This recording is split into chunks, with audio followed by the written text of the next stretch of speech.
Mesdames, Messieurs, bonjour. BZD-TV, l'édito Jean-Jacques Seymour. Le président gabonais Ali Bongo est hospitalisé à Riyad, la capitale de l'Arabie Saoudite, depuis fin octobre, officiellement à la suite d'un malaise. Les autorités gabonaises ont assuré que le chef de l'État allait mieux, mais de nombreuses rumeurs concernant sa mort circulent sur les réseaux sociaux, vidéos et photos à l'appui.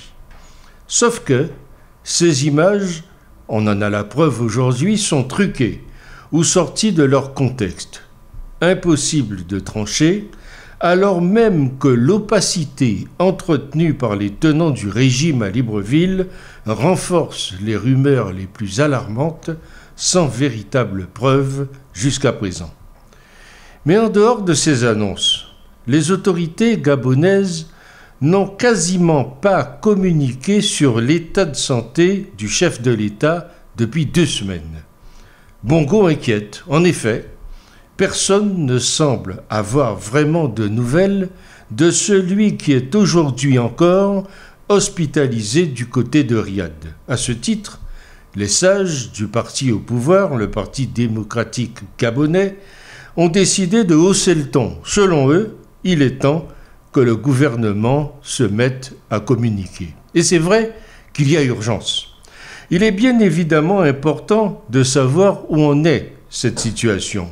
Aujourd'hui, ce silence gouvernemental que d'aucuns appellent guerre de désinformation doit cesser, celle-ci ayant tendance à compromettre, disent les sages, la relance durable de l'économie susceptible de créer des emplois et garantir le développement. Point.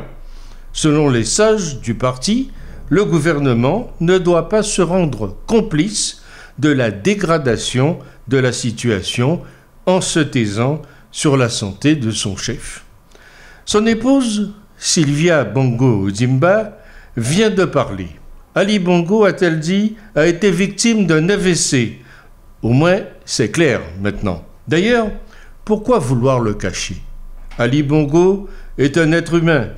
Maintenant, attendons la suite pour savoir s'il y aura des séquelles ou pas. Entre-temps, le Premier ministre, selon les textes, devrait continuer à assurer la continuité des affaires de l'État.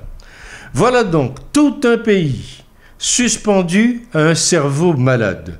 Le fonctionnement de cet État doit ressembler peut-être à une royauté quelque peu absolue pour être ainsi paralysé quand son chef est défaillant.